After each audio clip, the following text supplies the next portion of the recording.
Hello प्यारे बच्चों, कैसे हो सभी। स्वागत है आप सभी का आपके अपने चैनल जीआरएफ स्टडी पॉइंट पर। हम आज पढ़ने वाले हैं one of the most important chapter जो आपके एग्जाम में पूछा जाता है। राइटर, एक कंपोजर या फिर हम एक फिलोसफर कहें या फिर एक कवि कहें, एक महान हस्ती जिन्होंने समाज को अपने मार्गदर्शन से एक नई शिक्षा देना दी है, मतलब और लोगों को समाज में अपने शब्दों के माध्यम से जो है एक नई क्रांति का भी जो है विकसित की थी अपने टाइम पर। तो आज हम पढ़ने वाले हैं रविंद्रनाथ टैगोर को, उनके फिलोसॉफिकल थॉट्स, उनके एजुकेशनल थॉट्स, इन सभी चीजों पर जो है आज हम इस क्लास में चर्चा करेंगे। तो चलिए शुरू करते हैं। हम सबसे पहले देख लेते हैं और रविन्द्रनाथ टैगोर, इनका जो जीवन काल रहा 7 मई 1861 से 7 अगस्त 1941 तक। ये एक महान कवि, दार्शनिक, चित्रकार, नोबल पुरस्कार विजेता थे। गुरुदेव के नाम से प्रसिद्ध ये साहित्य में नोबल पुरस्कार पाने वाले एशिया के पहले व्यक्ति थे। ये दुनिया के एकमात्र ऐसे रचयिता हैं जिनकी 2 रचनाएं भारत और बांग्लादेश की राष्ट्रगान बनी। तो हम सभी इनके बारे में जानते हैं। ये इनको गुरुदेव कहा जाता है। गुरुदेव क्यों कहा जाता है? ये एक टीचर थे। इन्होंने शांति निकेतन की भी स्थापना करी। तो ये एक टीचर थे। टीचर यानी गुरु, लेकिन देव क्यों कहा जाता है? क्योंकि ये टीचरों के भी टीचर थे। ये इन्होंने कोई फिलॉसफी की बुक नहीं लिखी है। इन्होंने कोई फिलॉसफी नहीं लिखी। इनके जो काव्य हैं, अगर आप इनके काव्य पढ़ते हैं या फिर आप कभी पढ़िए इनके काव्य, उन काव्य से ही आपको फिलॉसफी निकलती हुई दिखाई देगी। उस काव्य में ही सारी फिलॉसफी झलकती है। उस काव्य में ही सारा समाज झलकता है। उस काव्य में सब कुछ दिखाई देगा। जब आप इनके कविताओं को पढ़ेंगे तो उसमें आपको वो सारी चीजें दिखाई देंगी जो समाज में है, जो समाज की रूढ़िवादिता को दर्शाती हैं, जो समाज की शिक्षा को दर्शाती हैं, यहाँ तक कि जो समाज की फिलॉसफी उसी से निकलती है। तो चलिए आगे बढ़ते हैं हम। इन्होंने अगर हम देखें तो अंतरराष्ट्रीय वाद पर बात किया। मानव धर्म यानी कि ह्यूमनिस्ट, मानव धर्म क्या है, इनकी एक पुस्तक है द रिलीजन ऑफ मैन। अगर आपने नहीं पढ़ी है तो कभी टाइम निकाल कर उसको पढ़िए। बहुत अच्छी बुक है, जहां पर इन्होंने ये बात बताई है कि कोई मनुष्य मानव कब बनता है, और जब वो मानव बन जाता है तो उसके अंदर मानवता के गुण आ जाते हैं, और जब उसके अंदर मानवता के गुण आ जाते हैं तो समाज में अपना योगदान करता है। और किस प्रकार करता है, ये उस बुक में जो है हम पढ़ने से ही हम इस चीज को जान पाएंगे। इन्होंने स्व यानी कि सेल्फ डेवलपमेंट की बात करी। स्व का विकास हम कैसे कर सकते हैं। एजुकेशन पर इन्होंने बात करी। एजुकेशन, ऐसी एजुकेशन बालक को होनी चाहिए कि बालक का संपूर्ण विकास हो। उस समय की अगर हम बात करें तो उस समय की जो शिक्षा नीति इन्होंने लागू करी थी, जो शिक्षा के लिए जो भी इन्होंने पॉइंट्स दिए थे, जो भी अपने थॉट्स दिए थे, जो भी बातें कही थी उस टाइम पर, आज भी वो क्यों प्रासंगिक है, इन सारी चीजों को हम अपने इस वीडियो में देखेंगे। क्यों आज भी उस शिक्षा को गवर्नमेंट कहती है कि अप्लाई करें, क्यों सर्वांगीण विकास की बात करती है, क्यों प्रकृति से जुड़ने की बात करती है। क्योंकि रविंद्रनाथ टैगोर जो थे वो प्रकृति प्रेमी थे। उन्होंने ये बात भी कही है कि व्यक्ति को प्रकृति के साथ जुड़कर रहना चाहिए, बालक को प्रकृति के माध्यम से शिक्षा दी जानी चाहिए। तो ये सारी बातें हैं जिनको हम अभी एक एक करके देखने वाले हैं। अब सबसे पहले हम एक कविता देख लेते हैं रविन्द्रनाथ टैगोर की। जैसा कि मैंने बताया कि इन्होंने कोई फिलॉसफी की बुक नहीं लिखी, बल्कि इनकी जो कविताएं हैं, इनके जो काव्य हैं, इनकी जो रचनाएं हैं, इनकी जो संगीत है, इनकी जो बुक्स हैं जो इन्होंने लिखी, उससे ही फिलॉसफी जो है निकल कर बाहर आती है। तो जहां मन भयमुक्त हो और सिर ऊंचा हो, जहां ज्ञान मुफ्त है, जहां दुनिया संकीर्ण घरेलू दीवारों द्वारा टुकड़ों में विभाजित नहीं हुई है। अर्थात रविन्द्रनाथ टैगोर ऐसा समाज चाहते हैं, ऐसा देश चाहते हैं, ऐसी दुनिया चाहते हैं जहां पर क्या हो, भय न हो, ज्ञान मुफ्त हो, जहां दुनिया संकीर्ण घरेलू दीवारों द्वारा टुकड़ों में विभाजित नहीं हुई हो, जहां शब्द सत्य की गहराई से निकलते हो, जहां अथक प्रयास पूर्णता की ओर अपना हाथ फैलाते हैं, जहाँ तर्क की निर्मल धारा मृत आदतों से के नीरस रेगिस्तानी रेत में अपना रास्ता नहीं खोती, जहाँ तुम्हारे मार्गदर्शन में मन निरंतर विस्तृत और विचार और कर्म की ओर अग्रसर होता है। हे मेरे पिता, मेरे देश को स्वतंत्रता के उस स्वर्ग में जागृत होने दो। अर्थात जहां मन भय मुक्त हो। अगर हम उस टाइम पीरियड की बात करें जब अंग्रेज थे हमारे भारत में, तो उन लोगों ने कैसे प्रताड़ित किया हुआ था भारतवासियों को, मानसिक रूप से, शारीरिक रूप से, राजनीतिक रूप से, हर तरीके से व्यक्ति प्रताड़ित था। तो वो यही कहते हैं कि उन सारी चीजों से मुक्त, चाहे वो मानसिक हो, शारीरिक हो, राजनीतिक हो, उन सारी चीजों से मुक्त एक ऐसा जहां हो जहां पर व्यक्ति सिर उठाकर जी सके, यानी कि अपने स्वाभिमान के साथ जी सके, जहां ज्ञान मुफ्त हो। अर्थात ज्ञान सिर्फ उच्च वर्ग के लोगों के लिए ना हो, सिर्फ धनी वर्ग के लोगों के लिए ना हो, ज्ञान सबके लिए हो, हर बच्चे के लिए हो जो इस समाज में रहता है, वो भी मुफ्त हो। जहां दुनिया संकीर्ण घरेलू दीवारों द्वारा टुकड़ों में विभाजित नहीं हुई हो। अर्थात जहां पर जात पात ना हो, धर्म का विभाजन ना हो, तू हिंदू मैं मुसलमान ये ना हो, तू सिख मैं ईसाई, ये सब चीजें ना हो, विभाजित ना हो। जहां शब्द सत्य की गहराई से निकलते हो, ऐसा जहां, ऐसा समाज जहां सिर्फ व्यक्ति सत्य बोलता हो, झूठ और फरेब न हो, जहां अथक प्रयास पूर्णता की ओर अपने हाथ फैलाता हो, जहां हर एक व्यक्ति मेहनत करता हो, ईमानदारी से रहता हो, जहां तर्क की निर्मल धारा मृत आदतों और नीरस रेगिस्तानों में रेत अपना रास्ता न खोती हो। अर्थात जहां पर रूढ़िवादिता ना हो, जहां पर स्त्रियों का हनन ना होता हो, जहां पर मेल और फीमेल दोनों जो है समान कैटेगरी में रखे जाते हो, जहां पर औरतों को प्रताड़ित ना किया जाता हो, एक ऐसा समाज चाहिए। जहां तुम्हारे मार्गदर्शन में निरंतर विस्तृत विचार और कर्म की ओर अग्रसर होता हो। हे मेरे पिता, मेरे देश को स्वतंत्रता के उस स्वर्ग में जागृत होने दो। अर्थात ऐसा समाज चाहिए जहां पर केवल स्वतंत्रता हो, हर व्यक्ति में मानवता हो। तो इनकी इन कविताओं से ही अगर हम देखें, इन पंक्तियों से ही देखें, तो यहाँ पर आपको सब कुछ देखने मिल रहा है। एक ही कविता में आपको समाज की पूरी छवि, फिलॉसफी, हर चीज आपको इसमें जो है प्रकट होती दिखाई दे रही है। शब्दों में इतना जो है बल होता है कि शब्दों के माध्यम से एक कवि इस जो है समाज को सुधार सकता है, इस समाज में क्रांति ला सकता है, समाज को स्वतंत्रता दिला सकता है। कलम में इतनी ताकत होती है, शब्दों में इतनी ताकत होती है। आप इसको इंग्लिश में भी पढ़ सकते हैं। टैगोर का मानवतावादी चिंतन हम देखेंगे। टैगोर ने मानवतावाद पर बहुत जो है बात करी है। इनकी जो है, जैसा कि मैंने अभी बताया भी कि इनकी एक पुस्तक है द रिलीजन ऑफ मैन। अर्थात एक मनुष्य, मानव जब तक नहीं बनेगा उसके अंदर संवेदना नहीं आएगी, और जब तक मनुष्य के अंदर संवेदना नहीं आएगी वो समाज में अपना योगदान नहीं कर सकता है। क्योंकि अगर उसमें संवेदना नहीं होगी, उसमें इमोशंस नहीं होंगे, तो वो दूसरों को जो है, दूसरे व्यक्ति की दर्द को, उस दूसरों की इमोशंस को नहीं समझेगा और सहायता के लिए कभी खड़ा नहीं होगा। तो रविन्द्रनाथ टैगोर कहते हैं कि सबसे पहले मनुष्य को मानव बनना होगा। अगर हम इनके ईश्वर की बात करें, इनके ब्रह्म की बात करें, तो ये अपने ब्रह्म को भी कहते हैं, अपने ईश्वर को भी कहते हैं, क्योंकि ये ईश्वरवादी सत्ता को मानते हैं। वो जानते हैं कि संसार का निर्माण जो है किसी एक शक्ति, अलौकिक शक्ति द्वारा जो है संचालित हो रहा है ये संसार। तो वो ईश्वर कैसा होना चाहिए, वो ईश्वर, उसमें भी मानवता के गुण होने चाहिए। जब तक उसके अंदर मानवता के गुण नहीं होंगे, वो भी अपने बनाए हुए प्राणियों की रक्षा करने नहीं आएगा।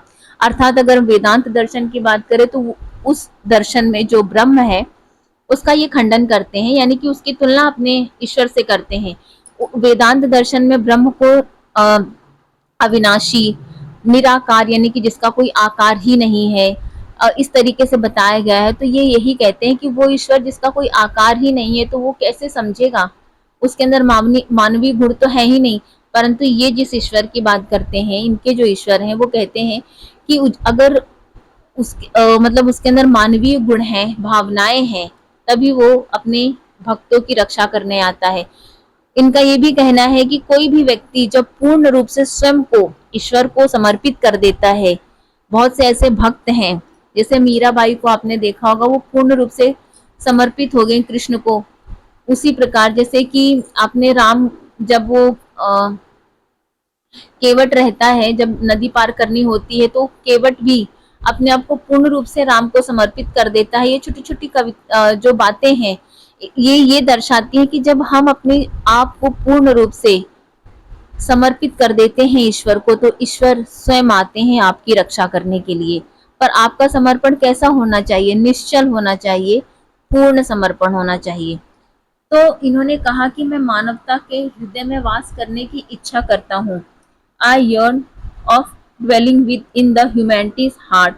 वे मानव को ब्रह्म का अंश मानते हैं, यानी कि वो ये नहीं कहते हैं कि ब्रह्म और मनुष्य जो है ब्रह्म में विलीन हो जाता है, ऐसा नहीं है। मनुष्य जो है, जब मानव जब पूर्ण समर्पण करता है और उसे मोक्ष प्राप्ति होती है, तो वो ईश्वर के साथ खड़ा होता है। वे मानते हैं, ब्रह्म का अंश मानते हैं, और वे चाहते हैं कि मनुष्य एक दूसरे से अत्यधिक प्रेम करे, एक दूसरे को समझे तथा अपने हृदय की बात एक दूसरे से कहे। ऐसा करने से मानवता का विकास होगा तथा लोगों के दुख और कष्ट दूर होंगे। जैसा कि मैंने अभी बताया भी कि एक मनुष्य मानव बनेगा, जब उसमें मानवता के गुण आएंगे तो वो दूसरों के दुख को समझेगा।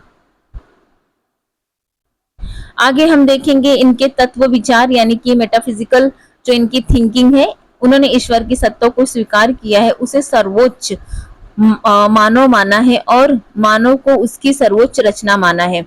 सर्वोच्च मानव यानी कि ईश्वर सर्वोच्च है, सबसे ऊंचा है, उसके अंदर संवेदनाएं हैं, और उसके द्वारा बनाए गए जो मानव है, जो प्राणी है, वो क्या है? सर्वोच्च रचना है। सृष्टि को उसकी अभिव्यक्ति के रूप में ग्रहण किया। सृष्टिवादी मतलब प्रकृति से प्रेम करते हैं, तो सत्यम शिवम सुंदरम आदि आध्यात्मिक सत्य में उनका दृढ़ विश्वास है। उन मानव और प्रकृति के बीच सामंजस्य पर बल देते हैं। उनका मानना है कि मनुष्य प्रकृति का भोग सिर्फ भोग ना करे, बल्कि प्रकृति को अपनी संयोगिनी के रूप में देखे। अर्थात हम प्रकृति से लेते हैं, परंतु हम देते क्या है प्रकृति को? सिर्फ पॉल्यूशन देते हैं। तो पॉल्यूशन नहीं देना है हमें, प्रकृति से जो हम लेते हैं, प्रकृति को हमें उसी प्रकार देना है। प्रकृति और मानव मनुष्य में जब तक सामंजस्य नहीं होगा, तब तक संतुलन नहीं बनेगा। इसीलिए संतुलन बनाए रखना बहुत आवश्यक है। उनके विचार अनुकूल आत्मा तथा ऊंची तब उठ सकती है जब उसे स्वर्गीय आनंद प्राप्त हो। उनका कहना था कि हमें ईश्वर को खोजते हुए उस सत्य को प्राप्त करने का प्रयत्न करना चाहिए जो हमें इस संसार से मुक्ति दिला सके और अपने प्रकाश से संसार को प्रकाशित कर सके। अब इनके प्रमाण विचार, प्रमाण क्या देते हैं? इपिस्टेमोलॉजिकल थिंकिंग क्या है इनकी? वे आत्मा, परमात्मा, प्रकृति, सौंदर्य, शक्ति, सत्य, व्यक्ति, समाज, स्वदेश प्रेम, विश्व प्रेम आदि विरोधी तत्वों के बीच वह एकता व समन्वय देखते थे। यही एकता सृष्टि और इसी के सत्य में निवास करती है। अर्थात जैसा कि हमने अभी पोइट्री भी पढ़ी जिसमें हमने सारी चीजें देखी, तो उसी प्रकार वो क्या कर रहे हैं? विरोधी तत्व जो भी हैं उनमें भी वो एकता देखना चाहते हैं, चाहे वो आत्मा परमात्मा में हो, या फिर प्रकृति सौंदर्य में हो, शक्ति सत्य में हो, व्यक्ति समाज में हो, स्वदेश प्रेम या फिर विश्व प्रेम में हो। इन सभी विरोधी तत्वों के बीच वो एकता और समन्वय को देखना चाहते हैं। इस सत्य की खोज करना जीवन का परम लक्ष्य है। गुरुदेव ज्ञान प्राप्ति के स्रोतों में ज्ञानेंद्रियों तथा कर्मेंद्रियों दोनों को महत्व देते हैं। आत्मा परमात्मा आध्यात्मिकतावाद के ज्ञान के स्रोत के रूप में यह योग महत्व देते हैं। उन्हें प्रेम योग के महत्व को भी स्वीकार किया है। योग को महत्व देते हैं और प्रेम योग को भी स्वीकार किया है। अर्थात ये जब हम ज्ञान प्राप्ति करते हैं या फिर जब ये शिक्षा की बात करते हैं, तो शिक्षा में भी इन्होंने सामाजिक जो अध्ययन है उसके साथ साथ इन्होंने आध्यात्मिक अध्ययन की भी बात करी है। आध्यात्मिक व्यक्ति को सिर्फ समाज की शिक्षा नहीं लेनी है, साथ ही साथ उसे आध्यात्मिक शिक्षा भी लेनी है, क्योंकि जब वो आध्यात्मिक शिक्षा लेगा, आध्यात्मिक शिक्षा की बात करते हैं तो उसके अंतर्गत सभी चीजें आ जाती हैं, चाहे वो प्रेम योग हो, चाहे वो योग हो, ये सारी चीजें आ जाती हैं। क्योंकि मस्तिष्क को स्वस्थ रखना है, शरीर को भी स्वस्थ रखना है, तो व्यक्ति जब आध्यात्मिक शिक्षा लेगा तभी वो मोक्ष को प्राप्त कर पाएगा। मोक्ष अर्थात मोक्ष का मतलब ये नहीं होता है कि हम मर जाएं। मोक्ष का मतलब होता है एक ऐसे सत्य को जान लेना जो हमें इस समाज की हर सच्चाई को दिखाता हो। हमारी इंद्रियों के माध्यम से हम उस चीज को देख पाए जो हर व्यक्ति नहीं देख पाता है। सत्य और झूठ के बीच का फर्क हम जान पाए। तो क्या होता है, ये सारी चीजें जो है इनके प्रमाण विचार में आती हैं। तीसरा हमारा आचार संहिता। एक्सियोलॉजिकल थिंकिंग क्या है इनकी? रविन्द्रनाथ टैगोर ने अपने शब्दों में व्यक्त किया है कि आचार संहिता हमारे आदर्श जीवन में प्रत्येक समय तथा सभी परिस्थितियों में आंतरिक तथा सार्वभौमिक शक्ति की अभिव्यक्ति करती रहती है। आचार संहिता यानी कि हमारा बिहेवियर कैसा होना चाहिए। जैसे कि मैंने अभी बताया भी कि मनुष्य में मानवता जब तक नहीं आएगी, मनुष्य मानव नहीं बनेगा, वो समाज में योगदान नहीं कर सकता है। और ये सारी चीजें हमारे अंदर ही होती हैं, यानी कि आंतरिक शक्तियां हैं हमारी जो हमें अभिव्यक्त कराती रहती हैं जब हम जो है सत्य की ओर जाते हैं, जब हम सत्य के मार्ग पर चलते हैं। आगे हम देखेंगे इन्होंने जो राष्ट्रीयता एवं अंतर्राष्ट्रीयता के विकास के लिए जो बातें करी हैं, उनके अनुसार अंतर्राष्ट्रीयता या मानवतावाद का उद्देश्य देश या फिर राष्ट्र की परवाह किए बिना सभी लोगों के बीच समानता स्थापित करना था। जैसा कि हमने पोएट्री में देखा, उस पोएट्री के माध्यम से आपको बहुत सी चीजें जानने को मिल रही है। जब हम कोई पोएट्री पढ़ते हैं तो उस पोएट्री में जो भी शब्द होते हैं, उन शब्द को जब हम देखते हैं तो उनके बहुत से अर्थ निकलते हैं। यानी कि वो क्या चाहते हैं, मानवतावाद चाहते हैं, लोगों में समानता की भावना हो, वे एक ही राष्ट्र के भीतर भी जाति, नस्ल, धर्म जैसे लोगों के बीच किसी प्रकार की बाधाएं नहीं चाहते। यानी कि समाज में वो किसी भी प्रकार की बाधाएं नहीं चाहते हैं। टैगोर का अंतर्राष्ट्रीयवाद आध्यात्मिक आधारों पर निर्मित था। टैगोर के लिए स्वतंत्रता अत्यंत महत्वपूर्ण थी। स्वतंत्रता होनी चाहिए, बंदिशें नहीं होनी चाहिए, क्योंकि बंदिशें व्यक्ति की सोच को रोक देती हैं, बंदिशें व्यक्ति को आगे बढ़ने से रोक देती हैं। स्वतंत्रता होनी चाहिए, परंतु कैसी स्वतंत्रता होनी चाहिए कि कोई भी मनुष्य स्वतंत्रता का गलत फायदा ना उठाए। स्वतंत्रता अर्थात आपको समाज कल्याण करने की स्वतंत्रता, आपको हर वो कार्य करने की स्वतंत्रता जो एक अच्छा रास्ता तय करती है।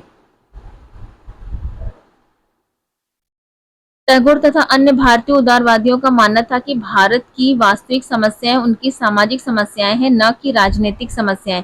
केवल राजनीतिक स्वतंत्रता एक अच्छे समाज की स्थापना के लिए पर्याप्त नहीं है। यानी कि वो राजनीतिक समस्याओं को इतना ज्यादा नहीं वो मानते हैं। राजनीतिक समस्याएं क्या होती हैं, जो राजनीति से जुड़ी हुई होती हैं, उससे ज्यादा तो सामाजिक समस्याएं इस समाज में देखने को मिलती हैं। जात पात, धर्म के आधार पर लोगों का विभाजन, साथ ही साथ ऊंच नीच, गरीब अमीर, शिक्षा सिर्फ उच्च वर्ग के लोगों को, गरीब व्यक्ति नहीं पढ़ सकता है, नीच जो भी निचले या फिर पिछड़े वर्ग के लोग हैं उनको शिक्षा का अधिकार नहीं। तो ये सारी चीजें क्या है, इन सारी चीजों को खत्म करना। आत्मविश्वास की कमी वाला एक सामान्य व्यक्ति हमेशा स्वयं को हीन महसूस करेगा और अन्याय का अत्याचार जारी रहेगा। क्या होता है, अगर अंग्रेजों के समय की भी हम बात करें तो वहां पर व्यक्ति जो निचले वर्ग के लोग होते थे उनको दबा लेते थे। क्यों? क्योंकि उनके अंदर आत्मविश्वास की कमी थी, वो खुलकर जी नहीं पाते थे, उन्हें किसी चीज की स्वतंत्रता नहीं थी। तो ये सारी चीजें नहीं चाहते हैं समाज में रविन्द्रनाथ टैगोर। वे एक ऐसा समाज चाहते हैं जहाँ स्वतंत्रता हो, हर व्यक्ति को हर सुविधा मिले, हर व्यक्ति हर चीज को प्राप्त कर सके। इसीलिए राजनीतिक स्वतंत्रता के साथ साथ हमें आध्यात्मिक स्वतंत्रता की भी आवश्यकता है। आध्यात्मिक राजनीतिक स्वतंत्रता तो होनी चाहिए, कैसी स्वतंत्रता होनी चाहिए, आध्यात्मिकता पर ये बहुत ज्यादा बल देते हैं क्योंकि ये ईश्वर में विश्वास करते हैं। तो इनका मानना है कि हमें आध्यात्मिकता की ओर जाना चाहिए जिसे हमें मोक्ष की प्राप्ति हो, हमें सत्य का ज्ञान हो। आगे हम इनके स्व की बात करेंगे। स्व का विकास कैसे होता है, यानी कि हम अपने सेल्फ कॉन्फिडेंस को कैसे बढ़ा सकते हैं। ये एक कवि हैं, संगीत के माध्यम से आप अपनी बातें समाज तक पहुंचा सकते हैं। आप संगीत सुनिए, जो गीत होते हैं आप उनको सुनिए। उस गीत में एक वर्ड में आप 100 मीनिंग निकाल सकते हैं, एक वर्ड से आप 100 बातें कह सकते हैं। तो संगीत एक माध्यम होता है आपके स्व के विकास का। जब आपके स्व का विकास होगा तो आप समाज में योगदान जरूर कर पाएंगे। कला, आप चित्रकारी वगैरह देखिए, चित्र का अगर आप कोई चित्र देखते हैं, उस चित्र को देखकर आप बहुत से अनुमान लगा सकते हैं, लगा पाते हैं। आप चित्रकारी के माध्यम से भी जो क्या होता है, स्व का विकास होता है, कविताओं के माध्यम से होता है और शिक्षा के माध्यम से तो होता ही है। अगर हम रविन्द्रनाथ टैगोर की बात करें तो ये एक संगीतकार भी थे, ये एक पोएट तो थे ही, जिन्होंने अपनी कविताओं के माध्यम से समाज में क्रांति लाई, समाज में संदेश दिए, समाज में सुधार लाए। कलाकार भी थे, चित्रकार भी थे, और शिक्षा पर इन्होंने जो बातें करी हैं, वो सारी बातें जो है हम शिक्षा, अगर इनकी शिक्षा की बात करें तो आज हम इस शिक्षा को इस क्लास में नहीं करेंगे। ये शिक्षा की जो इनके थॉट्स हैं, उस थॉट्स को हम अपने नेक्स्ट वीडियो में करेंगे। आज की हमारी क्लास इतनी ही है, और शिक्षा की अगर हम बात जो है वो हम अपनी अगली क्लास में करेंगे, क्योंकि क्लास बहुत लंबी हो जाएगी। तो चीजें हमें उतना ही पढ़ना चाहिए जितना कि हम मैनेज कर पाए, क्योंकि कोई भी चीज सीखने में थोड़ा तो वक्त लगता ही है। आज हमने इनके फिलोसॉफिकल थॉट्स को देखा, इनकी मानवतावादी जो इनका चिंतन है, हमने उसके बारे में देखा, और हम अपनी अगली वीडियो में इनके शिक्षा पर इन्होंने जो भी थॉट्स दिए हैं, जो भी इन्होंने अपनी क्या वो किस प्रकार से बालों को सिखाया जाना चाहिए, और जो भी इनके व्यवहार हैं, बालकों को किस तरीके से दिए जाने चाहिए, किस प्रकार से प्रकृति से बालों को जोड़ना चाहिए, जो भी इनके मेथड्स हैं, किस मेथड से बालकों को पढ़ाया जाना चाहिए, वो सारी बातें जो है हम अपनी अगली क्लास में करेंगे, जहां से क्वेश्चंस बहुत ज्यादा पूछे जाते हैं। तो उस क्लास को भी आप जरूर देखिएगा। आज की हमारी क्लास इतनी है, हम आपसे फिर मिलेंगे नई वीडियो के साथ। अगर आपको क्लास अच्छी लगी हो, समझ में आई हो, तो प्लीज आप इसे लाइक सब्सक्राइब जरूर करिए, साथ ही साथ बेल आइकन प्रेस करिए, जिससे कि कोई भी नया वीडियो मैं डालूं तो उसका नोटिफिकेशन आपको मिले। आप इस क्लास को शेयर भी कर सकते हैं जो आपके सहपाठी वगैरह हैं उनको। आज के लिए इतनी, हम फिर मिलेंगे आपके साथ, और आप एक नई वीडियो के साथ। तब तक के लिए बाय।